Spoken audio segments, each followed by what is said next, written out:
এখন হচ্ছে 31। আপনারা দেখতে পাচ্ছেন যে এখানে পোলাও রান্না করা হচ্ছে। আপনারা পোলাওটা পানি দেওয়ার পরে একটু এরকম ভাবে লাড়াচাড়া করবেন যতক্ষণ পর্যন্ত না ভাত সিদ্ধ হচ্ছে। এর মধ্যে পানি দিবেন।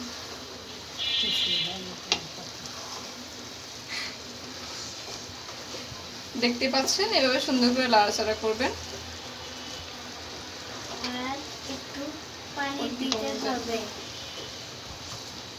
ভালোভাবে নাড়াচাড়া দিতে হবে, না হলে এটি পুড়ে যাবে। যতক্ষণ পর্যন্ত কি না না হলে এটি কত পুড়ে কোনো সমস্যা যাবে। নেই, আমি তো বলবো।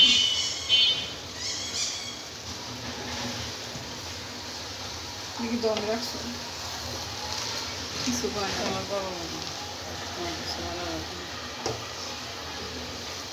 এটা সব এভাবে লাগাতে হবে অনেকক্ষণ। নিচে যাতে পোলাওটা না লেগে যায় সেই জন্য ভালোভাবে নাড়াচাড়া করতে হবে।